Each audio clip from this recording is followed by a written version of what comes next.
চারটা বিবাহের ক্ষেত্রটা কি আমার বাংলাদেশে আছে কিনা?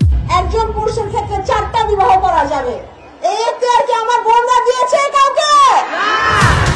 বলার পরে এটাকে আবার প্রতিষ্ঠিত করার জন্য আরও কিছু মেকানিজম কাজে লাগানো হচ্ছে।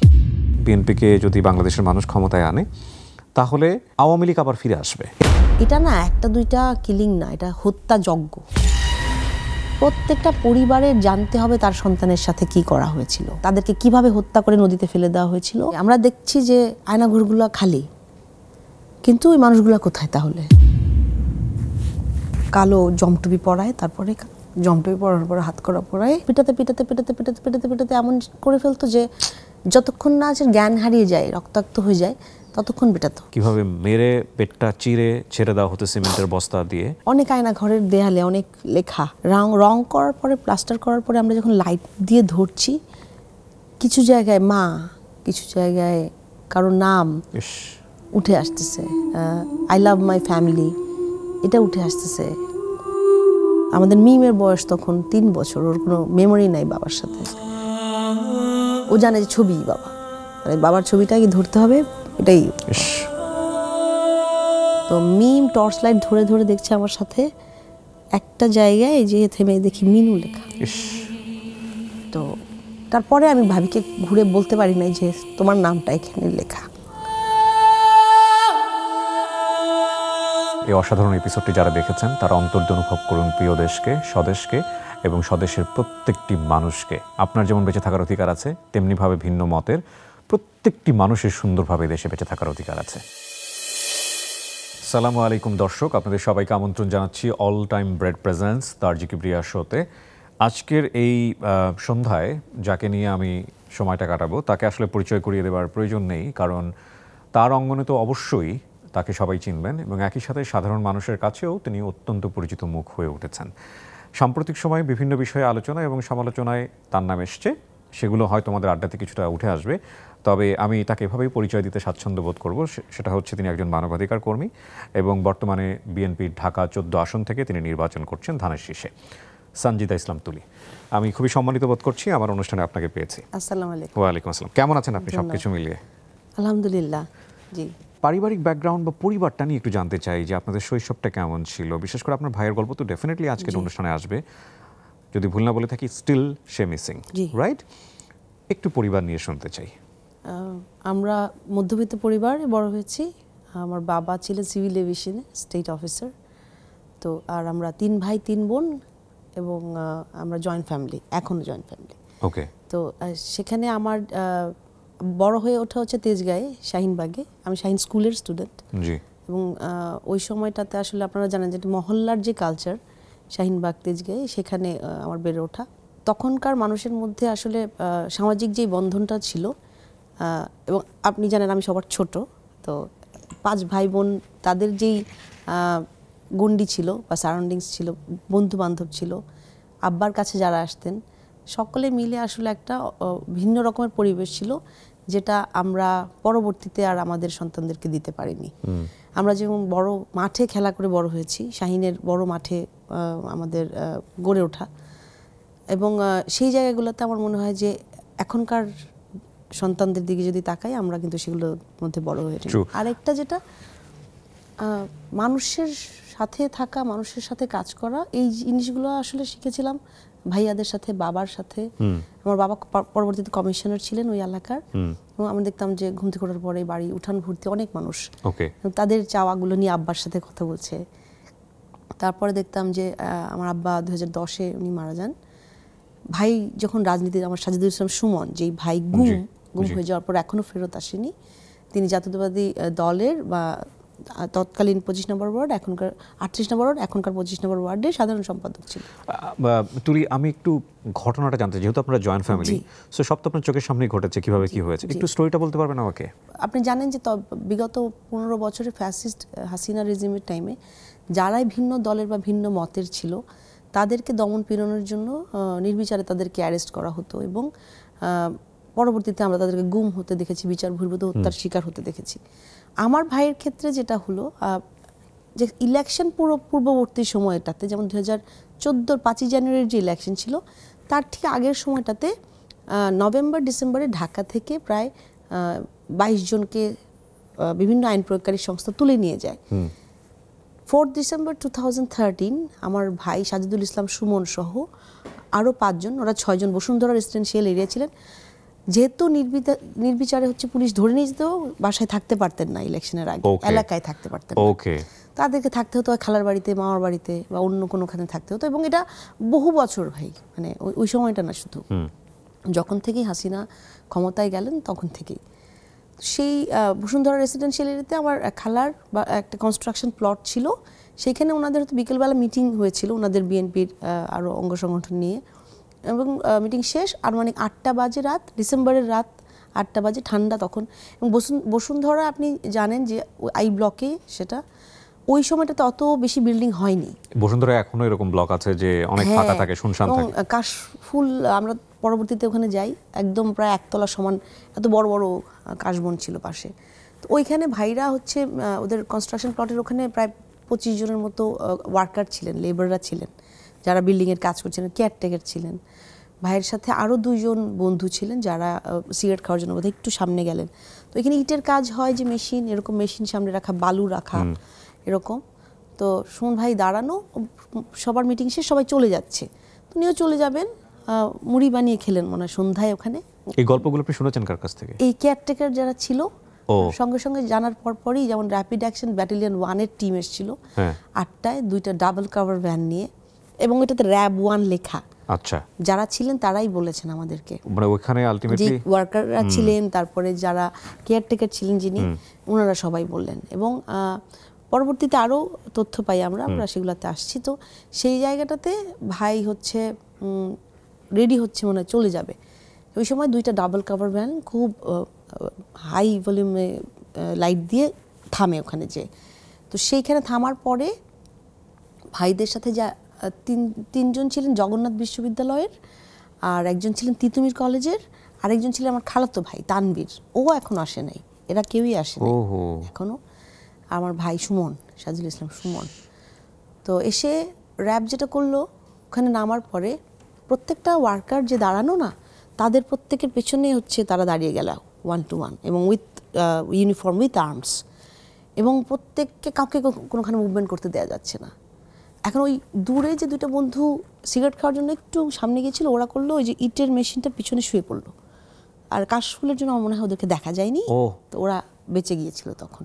পরবর্তীতে তারাও তারাই আলটিমেটলি ইনফর্ম করেছে, এবং আমাদের কেয়ারটেকার ছিল, কেয়ারটেকারকে ধরে উঠাইছে। তো ও তো গ্রাম থেকে এসছে, ওকে জিজ্ঞেস করা হচ্ছে যে সুমন কোনটা, সুমনকে। ওদের আমি নতুন আসছি, আমি জানি না, ও দেখাচ্ছে না, ও জানে কিন্তু সুমন ভাই কোনটা। জগন্নাথ বিশ্ববিদ্যালয়ে আমাদের মাজহারুল ইসলাম রাসেল ভাই ছিল, বয়স কত হবে ওদের তখন, 22, খুব ভালো স্টুডেন্ট, ব্রিলিয়ান্ট স্টুডেন্ট যারাই ছিল এখানে, আলামিন ভাই, রাসেল, রানা, তানভীর। তো রাসেল ভাইকে প্রথমে ওদেরকে ভ্যানে উঠায় ফার্স্টে, তারপরে রাসেল ভাইকে টেনে নামায়। এর মধ্যে বালুটার পাশেই সুমন ভাই দাঁড়ানো, তানভীর দাঁড়ানো। তো রাসেল ভাইকে ভ্যান থেকে আবার নামানোর পরে একটা মেটাল রড নেয়, মেটাল রড নিয়ে মারে আর জিজ্ঞেস করে সুমন কোনটা। কিন্তু রাসেল ভাই একবারও আঙুল তুলে দেখায়, বলে নাই যে এটা সুমন। ওর থেকে এতটুকু দূরেই, কিন্তু অল্প বেশি দূরে না, বালুটা রাখা, এর সাথেই সুমন ভাই দাঁড়ানো। আমার মনে হয় সুমন ভাই তখনই বুঝেছিল যে আসলে কোনো কিছু ভয়ঙ্কর হতে যাচ্ছে তাদের সাথে। তো রাসেল ভাইকে মারতে মারতে মারতে মারতে মাটিতে ফেলে দেয়। সে আঙুল তুলে একবারও দেখায় নাই এটা সুমন ভাই। উনি কি বিএনপি ছিলেন? উনি বিএনপি ছিলেন, ছাত্র দলের হচ্ছে জগন্নাথ বিশ্ববিদ্যালয়ের। এবং আপনি যদি ওদেরকে দেখতেন, আসলে ওদের প্রত্যেকটা পরিবারের সাথে তো আমরা এখন একটাই পরিবার। প্রত্যেকটা ছাত্র ব্রিলিয়ান্ট ছিল, এবং তারা বিসিএসসি টিকে গেছে এরকম, এক একজন খুব ভালো স্টুডেন্ট, ভবিষ্যৎটা খুব মানে উজ্জ্বল ছিল এদের। তো সেখান থেকে পরে রাসেল ভাইকে যখন মাটিতে ফেলে দেয়, আবার টেনে হিচড়ে আবার ভ্যানের মধ্যে ফেলে, কিন্তু রাসেল ভাই কিন্তু ওখানে মরে যাচ্ছিল। কতটুকু যন্ত্রণার মধ্যে ছিল আমরা হয়তো জানি না, কিন্তু সে কিন্তু আঙুল তুলে দেখায় নাই, শেষ পর্যন্ত বাঁচানোর চেষ্টা করেছে যে সুমনকে না দেখানোর জন্য, সুমন ভাইকে না দেখানোর জন্য। পরে তানভীর আরেকজন ফোন দেয়, আমার যে কাজিন তানভীরের মোবাইলটা নেয় ওর পকেট থেকে, ওকে জিজ্ঞেস করে কোনটা সুমন, ও সুমন দেখাচ্ছে না সুমন ভাইকে। পরে তানভীরের ফোনটা নিয়ে একটা কল দেয়, প্রথম নাম্বারটা, ওরা নাম্বারটা মেবি জানতো, ওই নাম্বারটা ট্র্যাক করে এসেছিল সুমন ভাইয়ের একটা নাম্বার হাতে ছিল, সুমন ভাইয়ের পকেটে মোবাইলটা বেজে ওঠে, যেটা কেয়ারটেকার ওনারা বলতেছিল আমাকে যে সুমন ভাইকে ধরে বলতেছে যে তুই সুমন। হ্যাঁ। তখন হচ্ছে ওই মেটাল রডটাকে ওই আপনার এখানে গরম করে কিছুতে, ওটার মধ্যে শীতের দিন ছিল, ওয়ার্কাররা বসে আগুন পোহাতো, তারপর ওটা দিয়ে মারে, ওখানে জায়গাটাতেই মারে। আর হচ্ছে কালো জমটুপি পরায়, তারপরে জমটুপি পরানোর পরে হাত করা পরায় ভ্যানে উঠাই নিয়ে যায়। ভীষণ রকম গালিগালাজ করা হয় ওখানে, রুড বিহেভ করা হয়, মানে বিএনপি করাটাই তার জন্য মনে হয় অনেক বড় অপরাধ ছিল। আর আমার ভাই অনেক বড় জনপ্রিয় ছিলেন এমনি এলাকায়। আপনি জানেন আমাদের জায়গাটা যেটা তেজগাঁয়ের কথা বললাম, সেটা ছিল বিগত সময়ে স্বরাষ্ট্রমন্ত্রী কামাল, তিনি সেখানকার এমপি ছিলেন। এবং ওই জায়গাটাতে সুমন ভাইরা অনেক স্ট্রং সংগঠক ছিলেন, এবং দেখা যেত যে তারা ডাক দিলে 1000 মানুষ একসাথে হয়ে যায়, তাদের কথা আসলে শোনে সমাজের মানুষজন।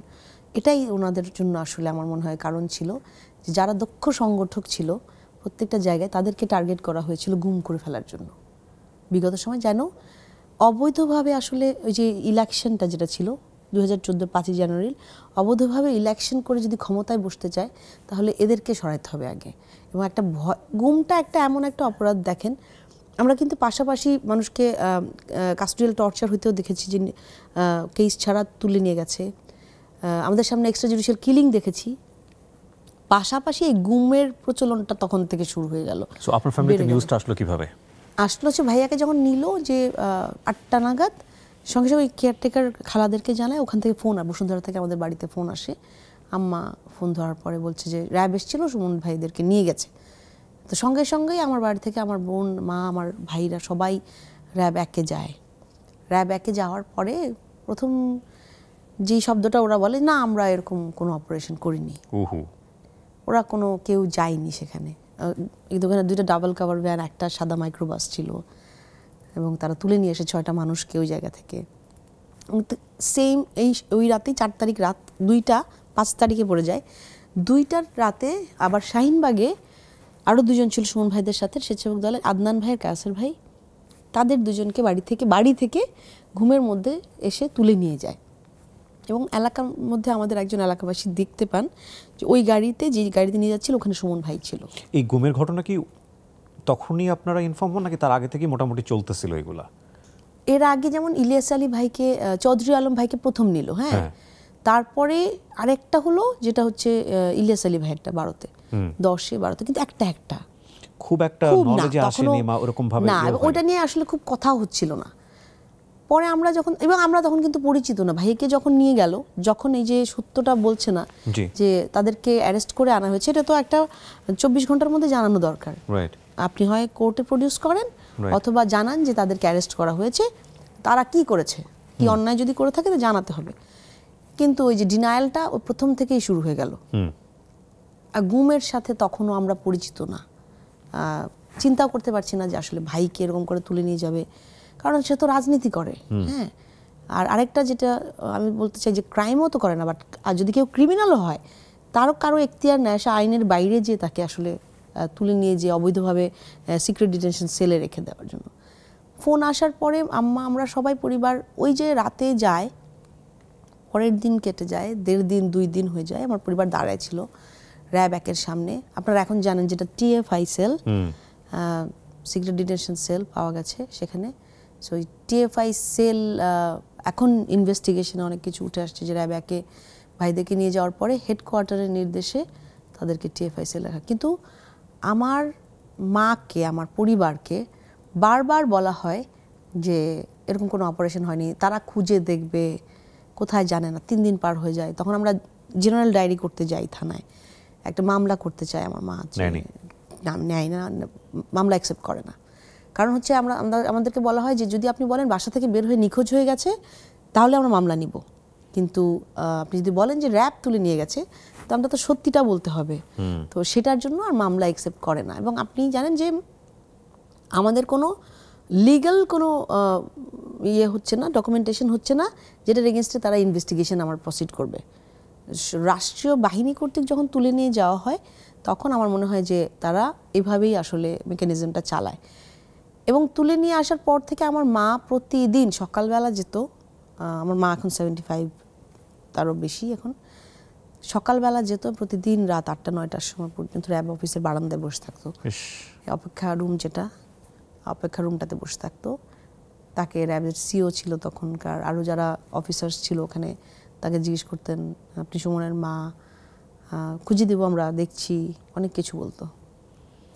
এখন যেটা ইনভেস্টিগেশনে আপনারা দেখেছেন যে আয়না ঘরগুলো বের হয়ে আসে, আমার মা যেই রুমটাতে অপেক্ষা করতো সেই বারান্দা থেকে টিএফআই সেলের যেই শেডটা দেখা যায়, টিনের চালটা, যেখানে এখন বলা হয় যে ভাইদেরকে রাখা হয়েছিল, সেইটা হচ্ছে হয়তো 30 কদম দূরে, বাউন্ডারির একটা অংশ র্যাব 1-এর ভিতরে। আমার মা বারবার ওখানে বসে বলতো যে আমার ছেলে এখানে আছে, আমি আমার ছেলেকে নিয়ে যাব, আমার ছেলেকে ফেরত দেন। আমার মা বিগত ওই সময় থেকে, ওই প্রথম দিন থেকে যে বলা শুরু করেছেন আমার ছেলেকে ফেরত দেন, এখনও আজকে পর্যন্ত আমার মা এটাই বলে, আপনারা দোয়া করেন আমার ছেলেকে দেখছেন কিনা, আমার ছেলেকে ফেরত দেন। আমরা আমার মাকে বলতে পারি নাই যে র্যাব তুলে নিয়ে যাওয়ার পরে, গুম হয়ে যাওয়ার পরে যেই মানুষগুলো এখনও ফেরত আসে নাই, আমার ভাইয়ের মতো, সাজুল ইসলাম সুমনের মতো, তার সাথেই তো 8 জন ছিল, তারপরেও ঢাকার আরও সব পরিবার কেউই ফিরে আসেনি, কেউ ফিরে আসেনি। এবং আপনি জানেন আমরা হচ্ছে 2014 থেকে, তখন আমরা দেখলাম যে কোনো ইনভেস্টিগেশন হচ্ছে না এবং লিগ্যাল অ্যাকশনে যাচ্ছে না, তখন বুঝতে পারছে আস্তে আস্তে যে না, এটা গুম হয়ে যাচ্ছে। তখন মানে একই ধরনের আচরণ সবার সঙ্গে করা হচ্ছে, লাইক জিডি নেওয়া হচ্ছে না, মামলা নেওয়া হচ্ছে এবং না, এইভাবে তুলে নিয়ে যাওয়া হচ্ছে ওকে, বাড়ি থেকে। এইভাবে এই মেকানিজমটা কোয়াইট সিমিলার, জমটুপি পরানো, হাতে ধরে তুলে নিয়ে যাওয়া এবং পরবর্তীতে পরিবারকে না জানানো যে এরা কোথায় আছে। তো সেই সময় থেকে আমার এই সবগুলো ঘটনা ম্যাসিভভাবে হয় জাস্ট ইলেকশন পূর্ববর্তী সময়গুলো। ইন্টারেস্টিংলি বাংলাদেশের কোনো মিডিয়া তো এগুলো নিয়ে কথা বলেনি, কেউ কথা বলেনি, একদম বড় বড় শীর্ষ নিউজ থেকে শুরু করে কেউ কথা বলেনি। এবং আমি যদি ভুল না বলে থাকি তাহলে এটার প্রথম মানে মিডিয়াতে আসলো এটা দেশের বাইরের কোন একটা প্রতিষ্ঠান, সম্ভবত নেত্র নিউজ, আমি যদি ভুল না বলে থাকি। নেত্র নিউজ একটা ডকুমেন্টারি করে, বাট এর মধ্যে মনে করেন আপনার 30-40টা নিউজ পেপারের মধ্যে একটা কি দুইটা হয়তো কোনো নিউজ করেছে, আমরা কোনো মানববন্ধন করলাম, প্রেস কনফারেন্স করলাম, আমরা হয়তো অনলাইনে দিচ্ছি, সেটা হয়তো মানুষ দেখতে পাচ্ছে, কিন্তু কেউ কেউ ছোট করে একটা নিউজ করে দিচ্ছে, সেগুলো এসেছিল। মানে এই বিষয়গুলো কি তারা অবগত ছিলেন? মানে সামহাউ মিডিয়াতে যেতেন আপনারা? মিডিয়াতে হ্যাঁ, আমরা যেমন আমরা প্রেস কনফারেন্স করতাম, আমরা প্রেস ক্লাবেই তো করতাম, রাইট। হ্যাঁ, পরবর্তীতে আবার অনেক জায়গা দিত না আমাদেরকে দাঁড়ানোর জন্য, কোনো ভেন্যু দেওয়া হতো না। সংগঠনটা তৈরি হওয়ার স্টোরিটা একটু জানতে চাই, যে আপনি মুখ্য সমন্বয়ক, আমি যদি ভুল না বলে থাকি। আমি হচ্ছি অর্গানাইজার, আমার মা প্রতিষ্ঠাতা হাজেরা খাতুন। এই চিন্তাটা আসলো কিভাবে মাথায়? আমার মায়ের থেকে মা প্রথমে খুব সাহস তার, তিনি সন্তানের কোনো উত্তর তো পাচ্ছেন না, আসলে খুঁজে পাচ্ছেন না, এবং উনি জানেন যে এই বাহিনী র্যাব তুলে নিয়ে আসছে, এবং যথেষ্ট পরিমাণ প্রমাণাদি ছিল ওখানে, সবাই দেখেছে, তাদের সামনে থেকে যেই ভ্যানটা এসছে ওটার নাম্বারটা শহর জানায়, মানে বলেছে আমাদেরকে। সেইখানে আমার মা যখন দেখলেন যে জিডিও নিচ্ছে না, মামলাও নিচ্ছে না, তাহলে উনি জানাবেন, একটা প্রেস কনফারেন্স করবেন, জানা উচিত, কারণ তাহলে আমাদেরকে বন্ধ করে দেওয়া হচ্ছে, আমাদের কথাটা চুপ করে দেওয়া হচ্ছে। তখন আমরা প্রেস কনফারেন্স করি, আমার মা 8টা ফ্যামিলি নিয়ে, এবং 8টা ফ্যামিলির প্রেস কনফারেন্সের পরে ভাইয়া অনেক পরিবার এসে যোগাযোগ করা শুরু করলো, যে ওদের একা দাঁড়াতে খুব ভয়, কারণ আপনি জানেন অবস্থাটা কীরকম ছিল তখন, এবং অনেকের সামর্থ্য নাই, অনেক মার্জিনালাইজড ফ্যামিলি, পরিবারে কেউ নাই, সেটা অনলি আর্নিং মেম্বার ছিল, একটা সন্তান আছে, হয়তো 2টা সন্তান আছে, এরকম যাদের হতে মানে প্রত্যেক বেলায় কি খাবার খাবে এর পরের বেলায় সেটারই আসলে ঠিক নাই। এরা কি সবাই বিএনপির কর্মী? সব দলের ছিল, বাংলাদেশ জাতীয়তাবাদী দলের ছিল, জামাতের ছিল, শিবিরের ছিল, বাট আমরা প্রথমে যেই 22 জনকে পাই বাংলাদেশ জাতীয়তাবাদী দলের। জামাত প্রথম দিকে আসেনি, মানে অনেকেই চুপ থেকেছে জীবনের ভয়ে, পরিবারকে রক্ষা করার জন্য হয়তো। কিন্তু আমরা যেটা দেখলাম যে ঠিক ডিসেম্বরের মধ্যে 5 জানুয়ারি ইলেকশনের আগে প্রায় 22 জনকে নিয়ে গেল, যেটা আমাদের উত্তরা থেকে আপনার সূত্রাপুর পর্যন্ত, এতটুকু আমরা তখন জানা আমাদের। তো আমরা যেটা করলাম, 30শে আগস্ট হচ্ছে গুম হয়ে যাওয়া ব্যক্তিদের স্মরণে আন্তর্জাতিক দিবস, তো সেই দিন আমরা প্রেস ক্লাবে একটা প্রোগ্রাম করলাম 2014-র 30শে আগস্ট। 100 ফ্যামিলি সেটাতে জয়েন করলো পুরো বাংলাদেশ থেকে। এই 100ই মানে কি গুম হয়ে যাওয়া এই ফ্যামিলিগুলো যখন আসলো, মানে এত, আপনি জানেন যে আমাদেরকে বিভিন্নভাবে হ্যারাস করা হচ্ছে বিভিন্ন ইন্টেলিজেন্স বাহিনী দ্বারা, এবং বিভিন্ন ল এনফোর্সমেন্ট এজেন্সি দ্বারা, অ্যান্ড এটা রিপিটেডলি করা হচ্ছে বিভিন্নভাবে বিভিন্ন মেকানিজমে। তারপরেও পরিবারগুলো, মা বা স্ত্রী যারা ছিলেন, ভাবি, সন্তান, তখন 2 বছর 3 বছর ওরা বাবার ছবিটা নিয়ে, ভাবিরা, আমার মায়েরা তাদের সন্তানদের, আমাদের আর কিছু ছিল না, শুধু ছবিটা নিয়েই দাঁড়াতো। তো দেখা গেল যে 100 ফ্যামিলি যখন একসাথে হয়ে গেল, তখন আমরা বুঝলাম যে বাংলাদেশে অনেক পরিবার এইভাবে আমাদের সাথে আছে। এবং মায়ের তখন ডাকটাও, মায়ের ডাকটা শুরু হলো। ওকে, সো এটা মায়ের ডাক 14 স্পন্টেনিয়াসলি থেকে। আসছে। হ্যাঁ, কারণ কি ভাই, একটা প্ল্যাটফর্ম দরকার ছিল। আমরা তো অ্যাজ এ অর্গানাইজেশন কাজ করতে পারিনি, আমাদের কোনো রেজিস্ট্রেশন করা যায়নি একেবারেই। রেজিস্ট্রেশন তো পরে বলি, যে আমাদেরকে যদি রাস্তায় আমরা দাঁড়াতে চেয়েছি, আমাদেরকে ওখানে দাঁড়াতে দেওয়া হয়নি, আমাদের কোনো ভেন্যু দেওয়া হয়নি। মায়ের ডাক বলা হলেই, বা আমরা যদি বলি ভিকটিম ফ্যামিলি, গুম হয়ে যাওয়া পরিবার যারা, বা বিচার বহির্ভূত হত্যার শিকার যারা ছিল পাশাপাশি, তাদেরকে কখনো কোনো ভেন্যু দেওয়া হয়নি। তৎকালীন আমেরিকান অ্যাম্বাসেডর তো আপনাদের সঙ্গে দেখা করলেন, এবং সেটা নিয়েও যথেষ্ট রকমের সরকারের পক্ষ থেকে আপত্তি ছিল। হ্যাঁ, আপনি 14 থেকে যদি ধরেন, পরবর্তী সময়গুলোতে আমরা যখন দেখলাম দেশের মধ্যে আমাদের কোনো মেকানিজম কাজ করছে না, কোনো, যেমন আমরা কিন্তু সবগুলা আইন প্রয়োগকারী সংস্থা প্রত্যেকটা জায়গায় আবেদন করা হয়, এবং স্বরাষ্ট্র মন্ত্রণালয় থেকে শুরু করে পুলিশ আইজিপি থেকে শুরু করে, মানে এমন কোনো বাহিনী নাই যেখানে আমরা করিনি র্যাবের পাশাপাশি কোনোখান থেকে কোন, এবং মাল্টিপল টাইম। এই বান্ডেল দেখলে আপনি বুঝবেন যে অ্যাপ্লিকেশনস কতবার করা হয়েছে, কেউ কোনো রেসপন্স করেনি। কোনো জাতীয় মানবাধিকার সংস্থা আছে আমাদের, একটা কমিশন, কোনো রেসপন্স ছিল না ওখান থেকে। তো সেই জায়গা থেকে আমরা দেখলাম যে ইন্টারন্যাশনালি হয়তো রেজ করা দরকার। পরে আমরা ইউএনের সাথে যোগাযোগ করি। ইউএনের ওয়ার্কিং গ্রুপ আছে একটা, যারা এনফোর্স অ্যান্ড ইনভলান্টারি ডিসঅ্যাপিয়ারেন্স নিয়ে কাজ করে। তারা একটা চিঠি দেয়, আমাদের থেকে তথ্য নেয়, তারা সরকারের কাছে জানতে চায় যে 8 জন কোথায়। কোনো মন্ত্রণালয়ে তাদেরকে কোনো রেসপন্স করে না। তখন তারা আমাকে একটা ইনভিটেশন দেয় যে আমি যাব কি না, কারণ তাদেরকে অ্যালাউ করা হচ্ছিল না বাংলাদেশে আসতে।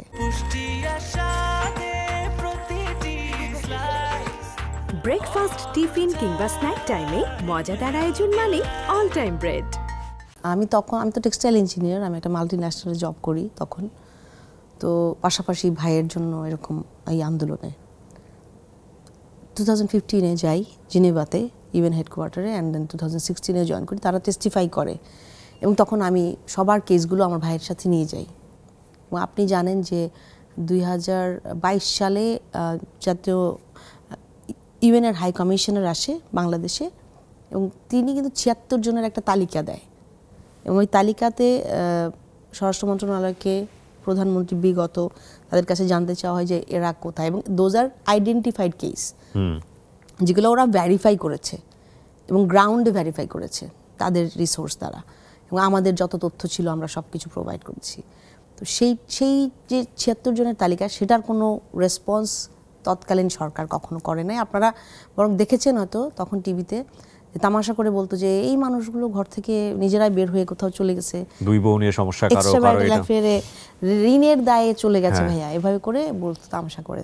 এবং পাশাপাশি তখন human rights watch, amnesty international, আরও যে সমস্ত ইন্টারন্যাশনাল অর্গানাইজেশনগুলো আছে, তারা কথা বলা শুরু করলো। 24-এর পরে কি কেউ ফিরেছে যারা এই গুমের জন্য? কিছু মানুষ ফিরেছে, কিছু মানুষ ফিরেছে। আমরা যেমন, আপনি 14 থেকে 24 পর্যন্ত যদি ধরেন, তখনকার আমাদের সংখ্যাটা ছিল গুমের, যেটা আমরা জানতাম, সব মানবাধিকার, আমরা মায়ের ডাক সহ মানবাধিকার অর্গানাইজেশনগুলো 700-র মতো যাদেরকে গুম করা হয়েছিল। এর মধ্যে কিছু মানুষ ফেরত এসেছিল, গুম থেকে ফেরত এসেছে তারা। হ্যাঁ, গুম হওয়ার পরে মানে অনেক লম্বা একটা সময়, যেমন হুম্মাম কাদের চৌধুরী ভাই, হ্যাঁ, উনার কিন্তু একটা টার্মের পরে 7 মাস পর ফেরত এসেছিল। এরকম কিছু মানুষকে আমরা তখন জানতাম ফেরত এসছে।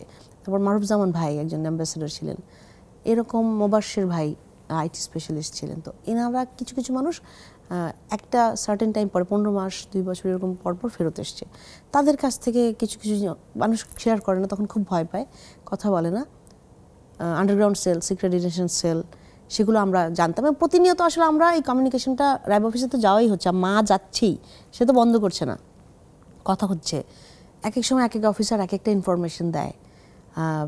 তো সেইগুলার ভিতরে আবার আমরা জাস্টিফাই করি, যাচাই করি, কথা বলতে যাই। যেমন আমি ইউএনে যাওয়ার আগেও র্যাবের যেই তখন তৎকালীন এডিজি ছিলেন জিয়াউল আহসান, তার সাথে দেখা করি।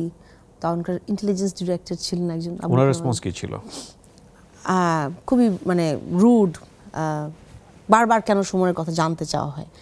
এবং আমার মা ছিলেন আমার সাথে, বলছে আপনার বাহিনী আমার ভাইকে তুলে নিয়ে এসছে এবং আমরা জানতে চাচ্ছি, আমরা এত বছর অলরেডি পার করে ফেলেছি, 13 থেকে 15তে চলে এসেছি, আপনারা খুঁজতেছেন, আপনারা পান না, আপনার ইউনিফর্ম নিয়ে, আপনার ভেহিকেল নিয়ে কেউ তো যায়নি ওখানে, তাই না? আপনাদের যেই র্যাবের পোশাক, র্যাবের যেই আর্মস, র্যাবের ভেহিকেল নিয়ে কে যাবে আসলে তাদেরকে তুলে আনতে? আর এটা ওই সময় দায়িত্বপ্রাপ্ত কারা ছিলেন? এটা খুব সহজ না বের করাটা, খুব রুড। তখন আম্মাকে বলি আমরা খুঁজে দেখবো। অনেকবার, এটা আম্মার সাথে তো অনেকবার হয়েছে, আমি তখন ছিলাম। আর মা তো কাঁদতো আসলে সামনে বসে, আমার ছেলেকে ফিরাই দেন, আপনারা পারবেন, আপনাদের এখানে আছে, আমার ছেলেকে ফিরাই দেন। আমি তখনও জানি না আসলে আমার ভাই আছে কি নাই, কারণ আপনি যেটা বললেন না ভাইয়া, 24 পর্যন্ত আমরা জানতাম যে এরকম, কিন্তু 24-এর পরে আমরা দেখলাম আরও অনেক মানুষ কিন্তু আসছে যারা কিন্তু এতদিন কথা বলে নাই, যে গুম হয়ে গেছে, যে তার পরিবারের কেউ গুম ছিল, তখন তারা সাহস করলো এবং আমাদের সাথে এসে দাঁড়ালো। প্রথম দিন থেকে আমরা ডিজিএফ অফিসের সামনে ছিলাম, আয়নাঘরের সামনে ছিলাম। আপনি যেটা বললেন সত্য, যেটা 21 সালে নেত্র নিউজের একটা ডকুমেন্টারি ছিল আয়নাঘর, সেখানে হুইসেল ব্লোয়ার কয়েকজন ছিলেন এবং তাদের কাছ থেকে আমরা কিছু নাম পাই এবং জানতে পারি যে আসলে কোন কোন জায়গায় ক্যান্টনমেন্টে কয়টা সেল, বা এর বাইরে কোন কোন জায়গায় কীরকম সেল, কীভাবে এই টর্চার সেলগুলো কেমন, কীরকম টর্চার করা হয়। অনেক বন্দি আছে, বারবারই ইনফরমেশন আছে যে অনেক মানুষ আছে ওখানে। তো ওইটা ভিতরে একটা জিনিস কাজ করতো সবসময় আমাদের, যে ভাইদেরকে ফেরত আনতে হবে যেভাবেই হোক। যুদ্ধটা ওই জায়গায় আসলে মনে হয় যে ওইখানেই সাহসটা কাজ করতো, যে যাই হোক আমাদের সাথে শেষ পর্যন্ত দেখতে হবে, ভাইকে বের করে আনতে হবে। এবং অনেকের ভাই ফেরেনি। এই ডাটাটা এখন পর্যন্ত কত? এখন যেটা আপনারা জানেন যে 24-এর পরে একটা ইনকোয়ারি কমিশন গঠন করা হয় গুমের জন্য। তো সেই ইনকোয়ারি কমিশনের সংখ্যা অনুযায়ী এগুলো লিস্টেড কেস, আমি জানি যে এর থেকে অনেক বেশি, আসলে অ্যাকচুয়াল নাম্বারটা অনেক বেশি, 1850-এরও বেশি আবেদন তারা পায়। এর মধ্যে 352-রও বেশি মানুষ যারা ফেরত আসেনি গুম হয়ে যাওয়ার পরে। আপনি যেই পরিবারগুলোকে চেনেন, সবসময় যেই বাচ্চাদেরকে দেখেন যে ছবি ধরে দাঁড়িয়ে আছে, ঢাকার বাইরের 8টা ডিভিশনের, এরকম 350-এর উপরে আমার পরিবার এখন অপেক্ষা করে আছে জানার জন্য যে তাদেরকে যে তুলে নিয়ে যাওয়া হয়েছে আইন প্রয়োগকারী সংস্থা দ্বারা, তাদেরকে যে সিক্রেট ডিটেনশন সেলে রাখা হয়েছে, এখন সেটাকে আমরা জানি টিএফআই সেল, আয়নাঘর, পুলিশের সিডিডিসি সেল ছিল। তো এই যে জায়গাগুলোতে রাখার পরে তাদেরকে আসলে কতদিন ওখানে রাখা হয়েছিল, কি কি ভয়ঙ্কর রকমের টর্চার করা হয়েছিল, গুম কমিশনের ইনকোয়ারিতে বের হয়ে আসছে। আপনি যেটা বললেন 24-এর পরে কয়েকজন সার্ভাইভার বের হয়ে এসছে, খুব কম, হাতে গোনা। এর মধ্যে আরমান ভাই, ব্রিগেডিয়ার আজমি, মাইকেল চাকমা, আরও অনেকে আছে যারা তাদের নামটা প্রকাশ করেনি, এখনও ভয় পায় নামটা প্রকাশ করতে। এবং এই যে আরমান ভাইরা, ওনাদের পরিবারদেরকেও আমরা 2017 সাল থেকে আমরা ডেকে নিয়ে আসি, কারণ প্রতি সময় তাদের বাড়িতে রেইড হতো, পুলিশ যেত, র্যাব যেত, হুমকি ধামকি দেওয়া হতো খালাম্মাকে, ভাবিকে বলে বলে যে ভয় পেন না, আমরা একসাথে দাঁড়াবো, কিছু হলে আমাদের একসাথে হবে। তো সেইটা তারা বের হয়ে আসার পরে তাদেরও বর্ণনা, আপনাকে বললাম যে 24-এর পরে যত মানুষ এসে বর্ণনা দিচ্ছে, তো মায়ের ডাকের থেকে আমরা প্রায় 117টা আবেদন নিজেরা লিখি, তাদের যে বর্ণনা শুনে, যে তারা যে গুম হয়ে গিয়েছিলেন, তারপরে তাদেরকে ধরেন 3 বছর বা 5 বছর বা একটা সার্টেন টাইম পরে তাদেরকে কোথাও ছেড়ে দেওয়া হয়, অথবা কোথাও মিথ্যা মামলায় অ্যারেস্ট দেখানো হয়। সম্প্রতি স্টার নিউজের একটা ডকুমেন্টারি হয়েছে, কিন্তু আপনি দেখেছেন বোধহয়, গুম চর নিয়ে, মানে মানুষকে তুলে নিয়ে যাওয়া হতো সুন্দরবনের একটা জায়গায়, এবং চরটার নামই হয়ে গেছে গুম চর। এবং কিভাবে তাকে মারা হতো, একটা কেস স্টাডি ধরে ওনারা এগিয়েছেন, এবং কিভাবে মেরে পেটটা চিরে ছেড়ে দেওয়া হতো সিমেন্টের বস্তা দিয়ে। এবং ওখানে তো রীতিমতো তাকে দেখানো হয়েছে, যে ব্যক্তির নাম আপনি উচ্চারণ করলেন, তাকে দেখানো হয়েছে এলাকার লোকজন। হ্যাঁ, নৌকাটা দেখানো হয়েছে, একটা বজার মতো নৌকা, এবং নৌকাটার পাটাতনটাতে অনেক মানুষ থাকতো। ইনকোয়ারি কমিশনের ইনভেস্টিগেশন এগুলো বের হয়ে এসছে। এই মানুষদেরকে ধরে নিয়ে যাওয়ার পরে সিক্রেট ডিটেনশন সেলের টর্চারের বর্ণনাটা খুব ভয়ঙ্কর। যখন আমরা এই যে সেলটা ভিজিট করতে যাই, তখন কিছু জায়গায় দেখেছি যে ব্ল্যাক এবং সাউন্ড প্রুফ, কোনো সাউন্ড বাইরে যায় না, এবং কিছু কিছু জায়গায় মেটাল বার দেওয়া, হাত করাটা সহ ঝুলিয়ে তাদেরকে মানুষের বর্ণনা, আমরা আবেদনগুলো যখন লিখি তখন বর্ণনা যে পিটাতে পিটাতে পিটাতে পিটাতে পিটাতে পিটাতে এমন করে ফেলতো যে যতক্ষণ না যে জ্ঞান হারিয়ে যায়, রক্তাক্ত হয়ে যায়, ততক্ষণ পিটাতো। এবং এরপরে তার জ্ঞান কতদিন পরে ফিরছে তিনি নিজেও জানে না। নখ উঠে ফেলা হতো, উপরে ফেলা হতো, তারপরে ইলেকট্রিক শক দেওয়া হতো, একটা রিভলভিং চেয়ার দেখানো হয়েছে বারবার। অনেকে বলেছে, যারা সার্ভাইভার ফেরত এসছে, অনেকে বলেছে যে মানে ফ্র্যাকশন অফ মিনিট যদি আপনি ওখানে রাখেন কাউকে, উনি আসলে স্বাভাবিক থাকবে না। রিভলভিং এত হর্স পাওয়ারে চলে, সেটা এত স্পিডে চলে। আর হচ্ছে পরবর্তীতে যাদেরকে যে টর্চার করতে করতে কিছু মানুষ আসলে তখনই বেঁচে থাকে, নাকি যদি নাও থাকে বা বেঁচে থাকলেও তাদেরকে যে বিভিন্ন নদীতে নৌকা করে নিয়ে যাওয়া হয়, তারপরে তাকে ওই পাটাতন থেকে উপরে তুলে তাকে হয় গুলি করে বা যে কোনোভাবে হত্যা করা হয়। হত্যা করার পরে তাকে যে বললেন পেট চিরে সিমেন্টের বস্তা বেঁধে নদীতে ফেলে দেওয়া হয়। কিছু কিছু জায়গায় এমন হয়েছে যেগুলো ইনকোয়ারি কমিশন ইনভেস্টিগেশন এসছে যে গাড়ির পেছনে লাশ নিয়ে গেছে, এটা রেল লাইনে ফেলে দিয়েছে, পরে ক্ষতবিক্ষত কয়েক টুকরো হয়ে গেছে লাশ। এবং তাদের সাথে যে টিম থাকতো তাদের তথ্য কিন্তু বয়ানে কিন্তু এগুলো এসছে। 2 বছরে এক জিয়াউল হাসানের হত্যাকাণ্ডের পরিমাণ হচ্ছে 1030 জন, যেটা ওরা দেখেছে, এর বাইরে কিন্তু অনেক আরো আছে।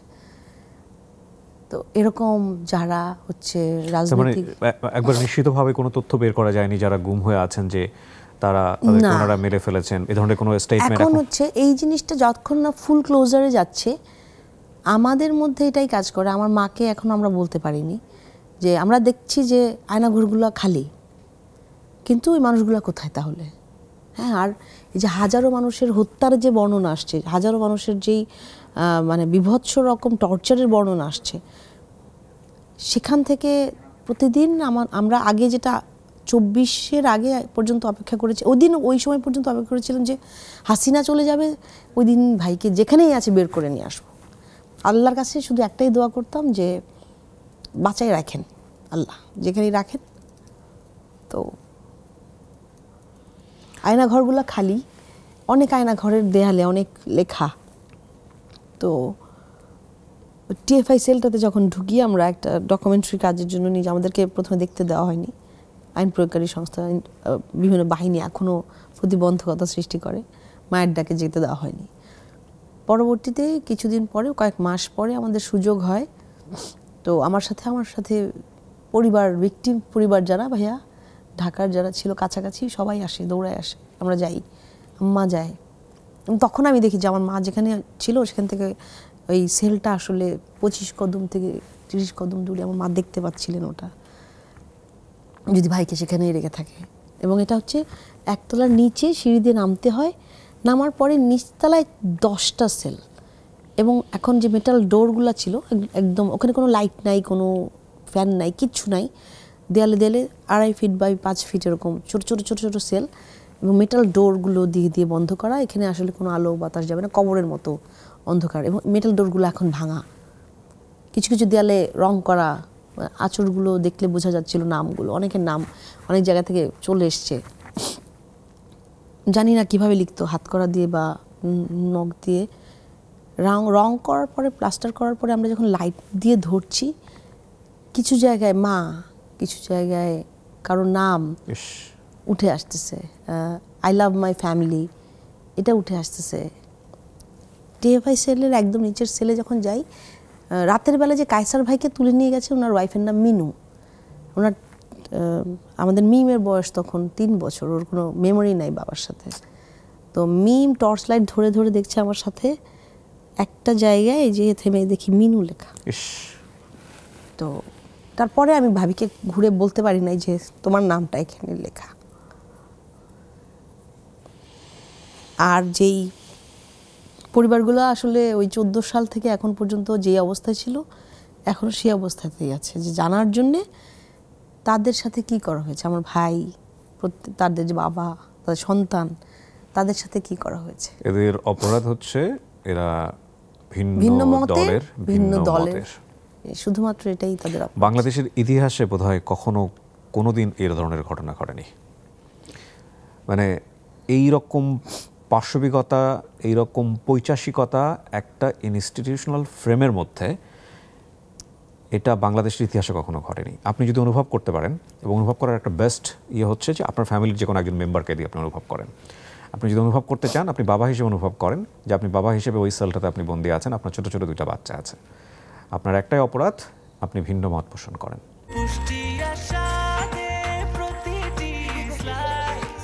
ব্রেকফাস্ট, টিফিন কিংবা স্ন্যাক টাইমে মজাদার আয়োজন মানে অল টাইম ব্রেড।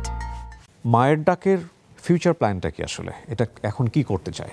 মায়ের ডাকের আপনি জানেন যে আমরা যেই পরিবারগুলো, ঢাকা না শুধু সারা বাংলাদেশে আমরা একসাথে, এখন কিন্তু অনেক পরিবার, 1000-এর উপরে অনেক পরিবার, এবং যারা ফেরত এসছেন, ধরেন যে 3 বছর গুম ছিল বা 5 বছর গুম ছিল, সবাই আমরা একসাথে।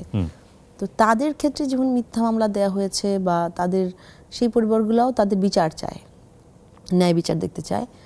আর যারা এখনো ফেরত আসেনি আমাদের, আমরা এই সত্যগুলো সামনে আনতে চাই। এগুলোকে আপনারা ডকুমেন্টেড করছেন, জি। এবং এটা কিন্তু মানে ইতিহাসের একটা অমর দলিল হতে পারে। অনেক বড় অংশ, হ্যাঁ। রাইট। আর্কাইভিং আর ডকুমেন্টারির কাজটাই আমরা করছি। আর যেটা করছি আসলে যত পরিমাণ তথ্য জানা যায় সব ইনভেস্টিগেশন, যেমন আমার ভাইয়ের ক্ষেত্রে আমি আপনাকে বলতে পারি, 5ই অগাস্টের পরে ওই বাহিনীর কিছু মানুষ এসে আমাকে কিছু ডিটেইল দিয়ে যায় কিন্তু।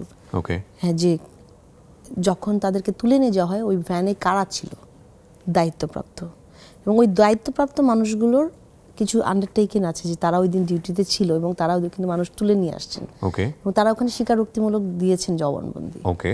এবং এটা ইনভেস্টিগেশনে এসছে। তার মানে এটা এখন কনফার্ম যে তারা ওই বাহিনী তুলে নিয়ে আসছে। ওকে। পরবর্তীতে তাদের ভাগে কি হয়েছে, ওই ফুল ক্লোজারটা আন্ডার ইনভেস্টিগেশন। আপনি যেটা দেখছেন বিভিন্ন তথ্য মতে যে যে জায়গাগুলো বের হয়ে আসছে, কোথায় মানুষকে হত্যা করা হতো, কোন নদীতে শীতলক্ষা ফেলে দেওয়া হতো নাকি বুড়িগঙ্গা ফেলে দেওয়া হতো, নৌকাটার একটা বর্ণনা পেয়েছেন। এই জিনিসগুলো আমাদের সামনে আসছে। আর আমরা যারা এসছেন আলহামদুলিল্লাহ, যে আমরা 1 যুগেরও বেশি সময় আন্দোলন করার পর কিছু প্রাণ ফেরত পেয়েছি, তারা হচ্ছেন, তাদেরকে জীবিত ফেরত পেয়েছি, আল্লাহর কাছে হাজার শুকরিয়া। আর এখনও আমার সাথে যেই আমার ভাইয়ের সন্তান এখন ইউনিভার্সিটিতে যায়, তখন ক্লাস 4-এ ছিল, একটা বাচ্চা 1.5 বছর ছিল, এখন ক্লাস 6-এ যায়, আরোয়া। ওর কাছে কোনো মেমোরি নেই আসলে বাবার, ও জানে যে ছবি বাবা, মানে বাবার ছবিটাই ধরতে হবে, এটাই। তা আমরা তো খুব একসাথে বড় হয়েছি, পিঠাপিঠি ভাই বোন সব। এখনো মানা যায় না যে শুধুমাত্র রাজনীতি করার জন্য এমনভাবে তারা আমার ভাইকে তুলে নিয়ে যাবে। পরবর্তী টর্চারগুলো হয়তো আমরা জানি না বা দেখিনি। এক্স্যাক্টলি, মানে আমি ওটাই চিন্তা করছিলাম যে একটা মানুষকে আপনি মেরে ফেললেন, ইনস্ট্যান্টে শেষ হয়ে গেল, কিন্তু আপনি একটা মানুষকে নিয়ে গেলেন, সে বোধ শক্তি সম্পন্ন মানুষ, এবং সে জানে যে যেই পদ্ধতির মধ্য দিয়ে যে সে যাচ্ছে সেখানে তার ফেরাটা অনিশ্চিত। প্রতিটা মুহূর্তে সে মারা যাচ্ছে, প্রতিটা মোমেন্টে তাকে মেরে ফেলা হচ্ছে। এটা যে কত ভয়ঙ্কর রকমের কষ্ট দেওয়া তাকে। গুমটা আমার মনে হয় যে পৃথিবীতে সবচেয়ে বড় মানবাধিকার লঙ্ঘন, এবং গুম করে ফেলাটা, যে একজনকে যে গুম করলো তার সাথে যে পৈশাচিক নির্মম অত্যাচার টর্চার হচ্ছে, সেটা না, শুধু আমরা যারা বাইরে আছি পরিবারের, মা থেকে শুরু করে ভাইয়ের স্ত্রী, তার সন্তানরা, আমরা ভাই বোনরা, আমরা পরিবার, আমার আত্মীয় স্বজন, আমরা প্রতিদিন মরে যাচ্ছি আসলে। বিগত 12 বছর প্রতিদিন আমাদের মনে হয়েছে যে আমি তো বেঁচে আছি, আমি তো বিছানাতে ঘুমাচ্ছি, আমার ভাই কিভাবে আছে, আমি তো খাচ্ছি, মানে আমার ভাই কি করতেছে। যেদিন ওকে ধরে নিয়ে যাই 4 ডিসেম্বর, ঠান্ডা ভাইয়া 2 দিন আগে শেষ ছিল দেখা করতে আমাদের সাথে, এলাকায় তো আসা যায় না, অ্যারেস্ট করে নিয়ে যায়। 2 দিন আগে একটা হুন্ডার পিছনে করে 5 মিনিটের জন্য ঢুকে আবার চলে যায়, দেখতে আসছে, মানে আম্মার জন্য খারাপ লাগছে, বাচ্চাদের জন্য খারাপ লাগে, আমাদের জন্য চিন্তা করে। তো দৌড়ে আমি শোনার সাথে সাথেই ভাইয়ের কাছে যাই, সবাই ডাইনিং রুমে সবাই তাড়াহুড়া করে আপা একটু মুখে দেয়, তার কি দেখি ওর কিছু নাই, ঠান্ডা, একটা পোলো পরা, একটা ডেনিম পরা। তো আমি আবার একটা হুডি নিয়ে এসে আমি ওর জন্য কাপড় জমায় রাখতাম, শীতের জগার হুডি, কারণ ও কই থাকবে এটা ঠিক নাই তো, কারণ তাকে তো এটা দিয়ে তার ঠান্ডার খুব সমস্যা ছিল। তো হুডিটার মধ্যে আমি পকেটে 10,000 টাকা গুজে দিয়ে, যদি বাড়িতে চলে যাও, আমাদের বাড়ি গ্রামের বাড়িতে, এখন তো শহরের অবস্থা ভালো না, বলছে না এখানে তো আন্দোলন হচ্ছে, আমাদের থাকতে হবে। তো সে হচ্ছে ঠিক আছে, আমি 1 দিন বা 2 দিন পরে চলে যাব। দুদিন পরে চলে যাওয়ার কথা, ঠিক তার ওই একদিন পরেই তাকে বসুন্ধরা থেকে নিয়ে যায়। এবং আমি যতটুকু জানি ওই লেবাররা বলে ওই হুডিটা পোলোটাই পরা ছিল, ডেনিমটা পরা ছিল। সারাটা জীবন এই বিদগ্ধ স্মৃতি বয়ে বেড়াতে হবে। তুলি, প্রথমত রাজনৈতিক অঙ্গন থেকে যদি বলি, বিএনপি এটা একটা খুব চমৎকার ডিসিশন নিয়েছে, মানুষজন অ্যাপ্রিসিয়েটও করেছে যে আপনাকে ওখানে নমিনেট করার জন্য বিএনপির ঢাকা 14 আসন থেকে, এবং আপনার পরিবারের উত্তরাধিকার এবং একই সাথে বিএনপির জায়গা থেকেও আপনারা যেহেতু বিএনপি রাজনীতির সঙ্গে জড়িত আছেন, সেই জায়গা থেকে একটা সঠিক দায়িত্ব পালন করার একটা সুযোগ এসছে, শুভকামনা থাকছে ডেফিনেটলি। কিন্তু মাঝখানে কিছুদিনের মধ্যে একটা বিতর্কের জন্ম হয়ে গেল আপনার একটা বক্তব্যকে ঘিরে, সম্ভবত বিয়ে কেন্দ্রিক একটা বক্তব্য। কি বলবেন আসলে এইরকম একটা সিচুয়েশনে আসলে এরকম একটা বিতর্ক কেনই বা তৈরি হলো, আসলে কি হলো আসলে? আমার যেটা মনে হয়, আমরা কিন্তু আমাদের যে প্ল্যাটফর্মটা আপনি যদি দেখেন, মায়েরা, স্ত্রীরা, আমরা বোনরা, আমরা নারীরা বিগত সময়ে 12 বছরের বেশি সময় ধরে রাজপথে থেকেছি, অধিকার আদায়ের জন্য আন্দোলন করেছি, সবার জন্য আমরা কথা বলেছি। তো সেই জায়গা থেকে আমরা সবসময় সোচ্চার ছিলাম। তো বিগত আপনি যে কথাটা বলছেন, যে ওটাও নারী ও শিশু অধিকার ফোরামের একটা প্রোগ্রাম ছিল, তো সেখানে আমরা কিছু কথা বলছিলাম নারী অধিকার নিয়ে। তো নারী অধিকারের তার সাথে ন্যায় বিচারের জন্য আমরা ওখানে অনেকগুলো কথা বলি, যেমন আপনারা কর্মঘণ্টা নিয়ে যে কথা বলা হচ্ছিল না, সেটা নিয়ে কথা বলেছি, অনেক কিছু নিয়ে এসেছি, কিন্তু একটা শুধুমাত্র অংশ কাট করে ওটাকে নিয়ে হাইলাইট করা হচ্ছে, যেটা যে বিবাহের কথা বলা হচ্ছিল। সেখানে আমাদের তরফ থেকে কিন্তু পরিষ্কার, কারণ আমরা যেই পরিবারে বড় হয়েছি, যেটা বললাম আপনাকে, আমার বাড়ির সাথে আমার বাবার প্রথম মসজিদের জায়গা করে, ওখানে মসজিদ, আমাদের মাদ্রাসা আমার বাবার করা, ওখানে 150 স্টুডেন্ট আছে যারা প্রতি রোজায় কিন্তু আমরা পাগড়ি পাই প্রায় 9 থেকে 10 জন করে, বিগত এত বছর ধরে আসছে। আমরা বড়ই হয়েছি এরকম রক্ষণশীল পরিবারে। তো সেখান থেকে আসলে এই যে একটা মতবাদ দিয়ে মানুষকে তকমা লাগিয়ে দেয়া, এইটা নতুনভাবে মনে হয় শুরু হয়েছে, যে আমাদের কথাটা বয়ানটা ছিল যে নারীদের নিরাপত্তা এবং ন্যায় বিচার, হ্যাঁ, সেই জায়গা থেকে আপনি কিভাবে হচ্ছে 4টা বিবাহের ক্ষেত্রটা কি আমার বাংলাদেশে আছে কিনা, আর যদি হয়ও সেটা হচ্ছে ন্যায় বিচার বা তাদের অনুমতি নিয়ে বা তাদের সুরক্ষিত করার পরে। লিগ্যালি তো আমাদের জায়গাতে অনুমতি, মানে বাংলাদেশের আইনে এটা অনুমোদিত, বাট শরিয়াতে এটা অনুমোদনের কোনো সুযোগ আমার দেশে তো এখনো শরিয়া আইন আসে নাই। আরেকটা কথা, এটা খুব বোল্ডলি আপনি বলতে পারেন। হ্যাঁ, শরিয়া আইন তো আমার দেশে তো এখনো আসেনি। আরেকটা যেটা, আমাদের ইসলামিক বিধানের সাথে কেন সংযুক্ত করা হবে এটা, আমরা তো ইসলামিক বিধান নিয়ে কোনো কথাই বলিনি, সেখানে কথা বলার কোনো প্রশ্নই আসে না। আমরা সবাই মুসলিম পরিবার থেকে বড় হয়ে এসেছি, এবং আমাদেরকে আসলে প্রতি সময় নামাজের সময় আল্লাহর কাছে এটাই দোয়া করি যে সবাই যেন ভালো থাকে, এই অধিকার আদায়ের জন্যই কিন্তু এত দূর এত কথা বলা। এই কথাটা শুরু হলো যখন আমি রাজনীতির মাঠে আসলাম, তখন এখন যখন এটা একটা বিশাল লার্নিং আপনার জন্য ডেফিনেটলি। হ্যাঁ, মানে কি বলছি, কতটুকু কেটে কি হয়ে যাবে আজকের জন্য। হ্যাঁ, এবং এইটা একটা ভীষণ রকমের, যে আপনি এতটুকু টেনে একজনকে বললেন ইসলামী বিধানের বাইরে চলে গেল, বলার পরে এটাকে আবার প্রতিষ্ঠিত করার জন্য আরও কিছু মেকানিজম কাজে লাগানো হচ্ছে, যেটা পুরোপুরি ভুল তথ্য। এবং আমি কিন্তু যখনই 15ই নভেম্বরে আমি একটাবার স্ট্যাটাস দিয়ে বলে দিই যে না, আমি আসলে কেউ যদি ধর্মীয় অনুভূতিতে আঘাত পায় আমি অনুতপ্ত, এবং এটা আসলে কোনো মুখ্য উদ্দেশ্য না। উদ্দেশ্যটা আসলে ন্যায় বিচার হওয়া, নারীদের অধিকার সুরক্ষিত হওয়া। যেমন আপনি ধরেন যে আমাদের সাথে যে কর্মজীবী মহিলারা আছেন, যে খালারা আমাদের বাড়িতে হেল্পিং হ্যান্ড, তারা কিন্তু প্রায় সময় আসছে, কাঁদছে, বলতেছে যে আমার হাজবেন্ড চলে গেছে, ওনাকে কিন্তু ফেলে রেখে চলে গেছে। আমরা কিন্তু ওইটা হরহ শুনতে পাচ্ছি, তাই না? তো কথাগুলো আসলে অধিকার রক্ষার জন্য সেখান থেকেই এসেছিল। আমরা এই অধিকার রক্ষার কথা কিন্তু বিগত সময়েও বলেছি। এখন আমার মনে হচ্ছে যে এটা একটা, যেহেতু নারী নেতৃত্বে মনোনয়নে এসেছি, আর একটা হচ্ছে রাজনৈতিক প্ল্যাটফর্মে ঢাকা 14 আসনের আমার মনে হচ্ছিল যে কাজগুলো এগিয়ে যাচ্ছে। তো সেই জায়গা থেকে আসলে একটা সোশ্যাল মিডিয়াতে অ্যাসাল্ট, যেটা আমার মনে হয়েছে আমাকে করা হচ্ছে, যে এইটা আমার কোনো উদ্দেশ্যই ছিল না এভাবে বলার, এবং তারপরে আমি এটা ব্যাখ্যাও করেছি। আল্লাহর বিধানকে চ্যালেঞ্জ করা একেবারেই না, মানে এটা কেন করব আমরা, তো সেটা তো মানে করা উচিতও না কোনো মুসলমানের ক্ষেত্রে। কেন করবো আমরা সেটা? কারণ হচ্ছে যে আমরা বড়ই হয়েছি ইসলামের বিধান মেনে, আমরা বড় হয়েছি, আমরা মুসলমান হিসেবে যে দায়িত্বগুলো পালন করে যাচ্ছি সেগুলো মুসলমান হিসেবে। তো সেইখানে আর ইসলামের বিধানের দায়িত্বটা একটা পক্ষের না, আমাদের সবার, আমরা সবাই মুসলমান, আমরা ওই কালচারেই বড় হয়ে এসেছি এবং আমরা কিন্তু প্রত্যেক ধর্মকে যথেষ্ট পরিমাণ শ্রদ্ধা করেই বড় হয়ে এসেছি। তো সেই জায়গা থেকে একটা কোনো এজেন্ডা বাস্তবায়নের জন্য আপনি যদি কারো ছোট কোনো অংশ কাট করেন, ন্যায় বিচারটা বাদ দিয়ে দিলেন, আপনি শুধু 4 বিভাগ নিয়ে কথা বলছেন। আসলে কথাটা হয়েছিল সেই জন্য, অধিকার রক্ষার জন্য এবং ন্যায় বিচার যেন আসে, তারা পায় সেটা। আমি কিন্তু কর্মঘণ্টা নিয়েও কথা বলছি, সেটা নিয়ে কোনো কথা বলেনি, সেটাকে কিন্তু কাট করে ভাইরাল করা হয়নি। এখন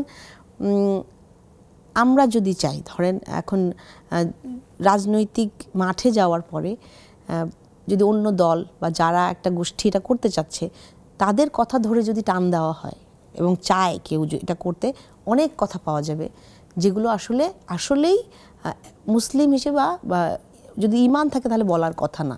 আমরা অনেক এক্সাম্পল কিন্তু এর মধ্যে পেয়ে গেছি, আমি এগুলো বলতে চাচ্ছি না, কারণ ওই নেগেটিভ বিয়েটা আসলে করাটা সবার জন্য না, আমরা চাইও না সেটা। আমরা বিগত রাজনীতিতে এত খারাপ একটা সংস্কৃতি দেখেছি, প্রতিহিংসার রাজনীতি এমন জায়গায় গিয়েছিল, মানুষকে গুম করতে, হত্যা করতে বাধেনি তাদের। ফ্যাসিজম তখন এইভাবেই বেড়ে উঠেছিল। কিন্তু আপনি দেখেন প্রত্যেকটা মানুষের নামে মিথ্যা মামলা ছিল, যে কোনো সময় তাদেরকে অ্যারেস্ট করে নিয়ে যাওয়া হচ্ছে, যে কোনো সময় তাদের ফোন ট্র্যাক করা হচ্ছে, বাড়িতে রেড দেওয়া হচ্ছে। এটার কোনো মানে স্ট্যান্ডার্ড অপারেটিং প্রসেসে পড়ে না, কিন্তু তাদেরকে মানে শুধুমাত্র রাজনৈতিকভাবে প্রভাব খাটানোর জন্য তাদেরকে করা হয়েছে, চুপ করে থাকার জন্য করা হয়েছে, নির্বিবাদে মানুষকে ধরপাকড় করা হয়েছে, ভিন্ন মতের ভিন্ন দলের।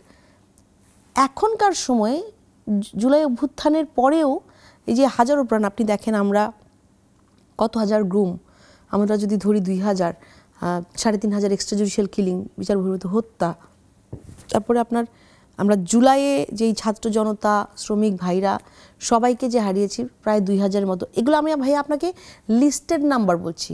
আপনার দল বিএনপির ওপরে কি সাধারণ মানুষ এই আস্থাটা রাখতে পারবে যে এই যে আপনি যে উদাহরণগুলো দিলেন, তারা ক্ষমতায় আসলে এটা সুষ্ঠু বিচার হবে? এটা একটা প্রশ্ন। সম্পূরক প্রশ্ন হচ্ছে যে যদি বিএনপি এমন কোনো আচরণ করে যেটা একজন ভিকটিমের মনে হয় যে না, সে সঠিক আচরণটা করছে না, যেহেতু আপনি নিজেও একজন ভিকটিম, সেই জায়গাটিতে আপনি দলকে বড় করে দেখবেন নাকি আপনার পরিবারের রাইটটাকে বড় করে দেখবেন? ব্রেকফাস্ট, টিফিন কিংবা স্ন্যাক টাইমে মজাদার আয়োজন মানে অল টাইম ব্রেড। আপনি যেটা বললেন যে আমরা এরকম মানবাধিকার লঙ্ঘনগুলো আবার দেখবো কিনা, আমি আরেকটু আগে থেকে বলতে চাই। যেমন আপনি জানেন আমাদের আন্দোলনের ফলে আন্তর্জাতিক পর্যায়ে যখন এটা আমরা তুলে ধরি, সেইখান থেকে কিছুটা জায়গায় আমরা যেমন স্যাংশন হয়েছিল একটা র্যাবের উপরে, হ্যাঁ, তারপরে আপনি দেখেছিলেন যে তখন কিন্তু ড্রাস্টিক্যালি নাম্বারটা কমে এসছে গুম হয়ে যাওয়া, এবং বিভিন্ন অন্য মেকানিজমে হয়তো তুলে নিয়ে যেত, কিন্তু অ্যারেস্ট দেখাতো পরে, মানুষগুলো হারিয়ে যায়নি। এটা আমরা করতে পেরেছিলাম তখন। আরেকটা যেটা হচ্ছে আপনার ইউএস অ্যাম্বাসেডর এসেছিলেন, তখন ডিরেক্ট কথা বলার জন্য আমাদের ভিকটিমদের সাথে, এবং তার রাস্তাটা ব্লক করা হয়েছিল। আমি বিভিন্ন নেতাকর্মী ছিলেন ওখানে, ফ্যাসিস্ট রেজিমের এবং আইন প্রয়োগকারী সংস্থা ছিলেন, রাস্তাটা তার ব্লক হয়েছিল। এবং তখন থেকে যে আন্তর্জাতিক মহলের যে চাপটাও বেড়ে গিয়েছিল সরকারের উপরে, যেটা আমাদের জন্য ভালো কাজ করেছে তখন। এই কাজগুলো আমরা তখন করতে পেরেছিলাম, এবং আমার মনে হয় ওটা ধাক্কা ছিল হাসিনাকে সরানোর জন্য, একটা বড় রকমের ধাক্কা ওই সময়ে। এবং আমরা এমন 28 অক্টোবর আপনি জানেন যে বিএনপির একটা মহাসমাবেশকে ভণ্ডুল করে দেওয়া হয় এবং মানুষকে নির্বিচারে গুলি করা হয় সেখানে। এর পরবর্তীতে কিন্তু কোনো রাজনৈতিক দলও মাঠে ছিল না। 10ই ডিসেম্বরে আমরা পরিবাররা মায়ের ডাকে আমরা কিন্তু শাহবাগে দাঁড়াতে চাই, এবং তখন হাজারো পুলিশ দিয়ে আমাদেরকে সেখান থেকে সরিয়ে দেওয়া হয়। আমরা আমাদের ব্যানার ছবি নিয়ে আমরা হেঁটে প্রেস ক্লাবের সামনে যাই, এবং তখনও আমরা আমাদের আন্দোলন জারি রাখি। এটা হচ্ছে 10 ডিসেম্বরের কথা বলছি আমি। তো সেই সময় থেকে আমাদের এমন সময় ছিল না, জুলাইয়ের প্রত্যেকটা সময় আমরা ইনভলভ ছিলাম, প্রত্যেকটা আন্দোলনে আমাদের প্রত্যেকটা পরিবারের অংশগ্রহণ ছিল। আমি যদি প্রশ্নটাকে আরেকটু মানে একেবারে প্রেসাইজ করে একটা বলি, সাধারণ মানুষের মধ্যে অনেকেরই এরকম একটা পারসেপশন আছে যে বিএনপি ক্ষমতায় আসলে, বিএনপিকে যদি বাংলাদেশের মানুষ ক্ষমতায় আনে তাহলে আওয়ামী লীগ আবার ফিরে আসবে, এরকম একটা চিন্তাভাবনা, এরকম একটা কথাবার্তা অনেকেই বলেন আর কি। বলা কথা আমি হিসেবে আপনাকে উপস্থাপন করছি। এবং আওয়ামী ফিরে আসাটা সেই জায়গাটায় আপনি যেভাবে পরিবারের ভিকটিম হয়েছেন, বাংলাদেশের অসংখ্য মানুষ এভাবে হয়নি। এই পারসেপশনের জায়গাটায় আপনি কি বলতে চান? বিএনপির তরফ থেকে যেটা বলা হয়েছে, যেমন গুম, বলপূর্বক গুম আর বিচার বহির্ভূত হত্যার জন্য আমাদের ভারপ্রাপ্ত চেয়ারম্যান জনাব তারেক রহমান, তিনি কিন্তু বারবারই বলেছেন যে এই রকম অপরাধ যেন সামনে কোনো না হয়, ন্যায় বিচার প্রতিষ্ঠা হয়, সেই জন্য কাজ করে যাবে বাংলাদেশ জাতীয়তাবাদী দল। কারণ হাজারো পরিবার এখনো ট্রমায় আছে, পুরা আমাদের জাতির একটা বড় অংশ। বিএনপি কি বিচার প্রক্রিয়া, মানে যে বিচার প্রক্রিয়া চলছে সেটাতে যথাযথ দায়িত্ব পালন করতে পারবে? যে আমরা এখন তো ইন্টারিম গভর্নমেন্ট কমিটেড কিনা? অবশ্যই কমিটেড, এবং এটা কিন্তু বারবার বলা হয়েছে, তাদের তরফ থেকে বারবার বলা হয়েছে যে এই ন্যায় বিচার প্রতিষ্ঠার জন্য তারা যথেষ্ট পরিমাণ মানে যথাযথ পদক্ষেপে থাকবেন এবং কাউকে আসলে ছাড় দেওয়া হবে না ওই ক্ষেত্রে। আর এরপরে আপনি যেটা বললেন যে আওয়ামী লীগের ফিরে আসার কথা, কিরো ভাই একটু আগে আপনাকে আমি সংখ্যাটা বলছিলাম, সংখ্যাটা এটার জন্যই, ব্যাপকতাটা বোঝানোর জন্য। এটা না একটা দুইটা কিলিং না, এটা হত্যাযজ্ঞ, একটা ম্যাসিভ একটা মানে জেনোসাইডের মতো যেটা। তো এইটার হিসাব, এটার বিচার হতে হতে আসলে আওয়ামী লীগ আসলে কোন অবস্থায় থাকে, কারণ প্রথমে আসলে আমাদেরকে ন্যায় বিচারটা আনতে হবে। হ্যাঁ, আপনি ন্যায় বিচার আনার পরে আওয়ামী ফ্যাসিস্ট রেজিমের যারাই যুক্ত ছিল, বিভিন্ন যাদের এগেইনস্টে আমাদের অ্যালিগেশন, তাদের আগে বিচার হতে হবে। প্রত্যেকটা পরিবারের জানতে হবে তার সন্তানের সাথে কি করা হয়েছিল, তাদেরকে কিভাবে হত্যা করে নদীতে ফেলে দেওয়া হয়েছিল। আর ওটার সাথে এই ম্যাসিভ মেকানিজমে রাষ্ট্রপ্রধান থেকে শুরু করে বিভিন্ন বাহিনীর একদম শেষ পর্যন্ত কারা কারা ছিলেন, অনেক মানুষ ইনভলভ ছিলেন। তো প্রত্যেকটা গুমের ঘটনা, প্রত্যেকটা বিচার বহির্ভূত হত্যার ঘটনা, আমাদের জুলাইয়ের যত ঘটনা, প্রত্যেকটা হত্যার কিন্তু বিচার করতে হবে আগে, এবং ন্যায় বিচার স্বচ্ছতার সাথে করতে হবে। এবং আমরা এটাই চাই, আমাদের দাবিটা এটাই এখনও এবং সামনেও থাকবে। এবং আমার মনে হয় ন্যায় বিচার প্রতিষ্ঠা হওয়ার পরে আমার দেশের মানুষ, আমার দেশের জনগণ সিদ্ধান্ত নেবে যে তারা আওয়ামী লীগকে আসলে রাজনৈতিক দল হিসেবে দেখতে চায় কি না। কারণ বিগত সময়ের যে অ্যাক্টিভিটিস, এটা কোনো রাজনৈতিক দলের কর্মকাণ্ড না ভাই, এটাকে রাজনীতি বলে না। এটা একদম পুরোপুরি একটা বিরাট হত্যাযজ্ঞ ছিল। রাজনীতি করার জন্য আপনি মানুষ তুলে নিয়ে যাবেন, গুম করে রাখবেন, সিক্রেট ডিটেনশন সেলে রেখে দিবেন, হত্যা করে ফেলবেন, কেউ কথা বলতে পারবে না, মানুষকে চুপ করিয়ে দেওয়া হবে, পরপর ইলেকশন করে যাবেন, ভোটবিহীন ইলেকশন, ভোট চুরি করে মানে ক্ষমতায় জবরদখল করে থেকে মানুষের অধিকার হরণ করে মেগা লুট করে যাওয়া, এটাকে এই রাজনীতি বলে? এটা রাজনীতি ছিল না। তো আমার দেশের জনগণ আসলে এটা রায় দিবে বা তারাই ডিসিশন নিবে। আগে আমরা ন্যায় বিচারটা দেখব, আগে আমরা সবাই জবাব চাবো যে আমাদের এত যে প্রাণ হারালাম। আজকে আপনার সাথে আমি কথা বলতে পারছি, কিন্তু এখানে হয়তো বিগত সময় থাকলে আমি কথাগুলো আপনাকে বলতে পারতাম না, সাহসী ছিল না। আমার এই বসাটাই বসতে পারতাম, এর মধ্যে অলরেডি চলে আসতো, অনেকেই এই অনুষ্ঠানে এসে সাহস করতো না। জি, তো সেই জায়গা থেকে আমি আপনার সাথে কথা বলতে করতে সাহস করতাম না ইনফ্যাক্ট। হ্যাঁ, তো এইটাই ভাইয়া যে পরিবর্তন, এটাই বড় পরিবর্তন। আপনি আমাকে রাজনীতিতে দেখছেন, এটাও পরিবর্তন। আর আমরা এখন কথা বলছি এবং ন্যায় বিচার নিয়ে কথা বলছি স্বচ্ছতার সাথে, জেনে যে রাষ্ট্রীয় বাহিনীর কারা যুক্ত ছিল, সেই জিনিসগুলো আমরা এখন বলতে পারছি। এবং আমরা ততদিন মায়ের ডাক কাজ করে যাবে, ততদিন আমরা একসাথে থাকবো। এতগুলো ভিকটিম পরিবার, আমরা কিন্তু একটা বড় পরিবার এখন। তুলিয়াপা, অনেক অনেক ধন্যবাদ আমাদেরকে সময় দেওয়ার জন্য। আমরা একটা নিরাপদ বাংলাদেশ চাই। দারিদ্রতা সমস্যা না, ডেফিনেটলি আমরা দুই বেলা না খেয়ে থাকতে পারবো, কিন্তু আমার মানবাধিকার যেন কখনো লঙ্ঘিত না হয়। বাংলাদেশ অনেক উন্নত দেশ হোক, সেটা আমরা চাই। আমরা আমাদের সন্তানের জন্য একটা উন্নত দেশ চাই। যে রাজনৈতিক দল ক্ষমতায় আসবেন, আমরা তাদেরকে সহযোগিতা করতে চাই সাধারণ মানুষ হিসেবে, কিন্তু নাগরিক অধিকার হিসেবে আমার যতটুকু পাওয়া, সেটার ন্যায্য দাবি, এবং সে জায়গায় যাতে কেউ কখনো হস্তক্ষেপ না করে। কারণ দিন শেষে সেখানে হস্তক্ষেপ করা মানে হচ্ছে ইন রিটার্ন সেটার ভালো হয় না। এটা ক্ষমতা, এটা একটা মোহ, এবং এই ক্ষমতাবান একমাত্র তিনি, এর বাইরে আসলে কেউই ক্ষমতাবান নয়। এবং পৃথিবীতে অনেক বড় বড় স্বৈর শাসক এসছেন, একটা সার্টেন পিরিয়ড পর্যন্ত এসছেন, তারপরে তাদের পরিণতি ভালো হয়নি। আমরা চাইবো কোনো রাজনৈতিক দলই যাতে ফ্যাসিস্ট না হয়ে ওঠে। আপনাকে অনেক অনেক ধন্যবাদ আমাদেরকে সময় দেওয়ার জন্য। অনেক ধন্যবাদ। আর দুটো ভাইকে আমি আরেকটা কথা বলতে চাই, আমরা আপনার অনেক বড় ফ্যান।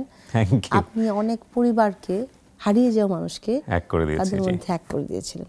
তখন আমরা যখন দেখতাম, তখন চিন্তা করতাম যে কোনোদিন হয়তো আমারটা নিয়ে কথা বলবো আপনাদের সাথে, যে ভাইয়ের সাথে কি হয়েছিল, উত্তরটা কি আমরা আনতে পারি কিনা কোনোখান থেকে। অনেক ধন্যবাদ কিবিয়া ভাই, আপনার জন্য অনেক দোয়া। আপনি যেই ওই পরিবারকে মিলিয়ে দিয়েছেন না, সেখানে অনেক জায়গায় আমাদেরও দোয়া ছিল, যে কারো বুক তো খালি ছিল, সেখানে আপনি সান্ত্বনা দিয়েছেন। আমরা বিশাল রকম একটা ট্রমার মধ্যে দিয়ে যাচ্ছি, আমার জাতি বা আমার দেশের কোনো মানুষের সাথে আর কোনোদিন কোনো মানবাধিকার লঙ্ঘন না হোক, এরকম চরম মানবাধিকার লঙ্ঘনের শিকার না হোক, সেই স্বার্থে কাজ করে যাবো, যেন জননিরাপত্তা এবং জনগণের সুরক্ষা করতে পারি, আমরা সেই উদ্দেশ্যেই কাজ করবো ইনশাআল্লাহ। আমরা আশায় থাকলাম তুলি, অনেক শুভকামনা আপনার জন্য। দর্শক, এই ছিল আমাদের আজকের আয়োজন। এই অসাধারণ এপিসোডটি যারা দেখেছেন তারা অন্তর দিয়ে অনুভব করুন প্রিয় দেশকে, স্বদেশকে এবং স্বদেশের প্রত্যেকটি মানুষকে। আপনার যেমন বেঁচে থাকার অধিকার আছে, তেমনিভাবে ভিন্ন মতের প্রত্যেকটি মানুষের সুন্দরভাবে দেশে বেঁচে থাকার অধিকার আছে। ভালো থাকুন। আসসালামু আলাইকুম। ব্রেকফাস্ট, টিফিন কিংবা স্ন্যাক টাইমে মজাদার আয়োজন মানে অল টাইম ব্রেড।